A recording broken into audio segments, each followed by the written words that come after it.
नमस्कार मित्रांनो. आता जो विषय घेतला आहे तो आहे की लीडरशिपमध्ये किती पॉवर असते स्टॉक मार्केट स्वतःचा शेअर स्वतःच्या कंपनीचा शेअर ड्राईव्ह अप करण्यासाठी, त्याच्याबद्दल बोलतो आहे. ओके, दोन शेअर्स मी घेतो, कॅनफिन होम्स आणि दुसरा PNB home, right. PNB home आणि कॅनफिन होम या दोन शेअर्सचे जे आधीचे म्हणजे हे होते, CEO होते, मॅनेजिंग डायरेक्टर. ओके,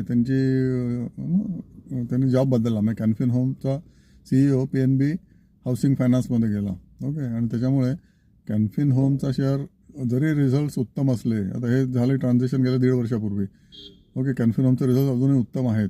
ओके, वाढलेले प्रॉफिट्स आहेत, वाढलेले EPS आहे, वाढलेले रिटर्न ऑन इक्विटी वगैरे असं सगळं आहे.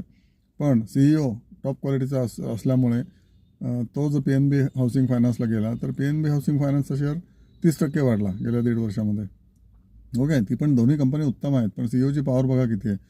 की कॅनफिन होमचा CEO PNB हाऊसिंग फायनान्समध्ये गेले, त्याच्यामुळे शेअर मार्केटला असं वाटलं की आता कॅनफिन होमची सगळी जी बिझनेस डिटेल्स आहेत ती सगळी बिझनेस सिक्रेट्स किंवा सिक्रेट सॉस जो असतो तो सगळा PNB हाऊसिंग फायनान्सला ते अप्लाय करणार, किंवा दोन्ही जण कॉम्पिटिटर आहेत कंपन्या, त्याच्यामुळे एकमेकांना ते म्हणजे PNB housing will kill Canfin homes असं वाटलं मार्केटला.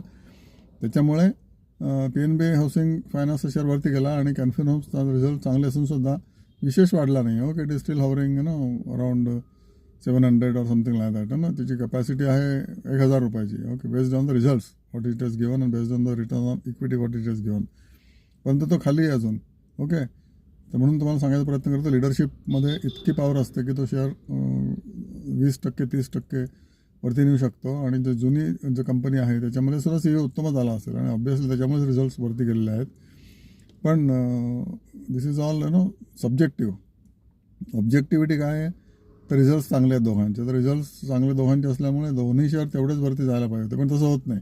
कारण परसेप्शन काय बघा, लिडरशिपचं परसेप्शन असं आहे की जो कॅनफिन होमचा CEO आहे तो चांगला CEO सोडून गेला, त्याच्यामुळे तो शेअर खाली राहिला किंवा वरती विशेष आला नाही. आणि कॅनफिन होम्स ही अगदी पडीक कंपनी होती की त्याला काही PNB हाऊसिंग, त्याला काही विशेष लिडरशिप चांगली नव्हती किंवा नसावी, गॉड नोज.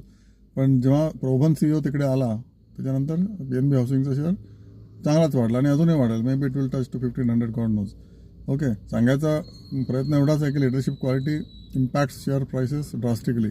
त्यामुळे चांगले CEO जे आहेत, जे Xवरनं Y कंपनीत गेले, त्या कंपन्यांचा शेअर लगेच वरती जातो, Y कंपन्यांचा. कारण expectation is that he will drive the companies profitability आणि share market also up, share stock up. बघा तुम्हाला पटतंय का, आणि नवीन एक्झाम्पल्स तुम्ही शोधून काढा. Thank you so much.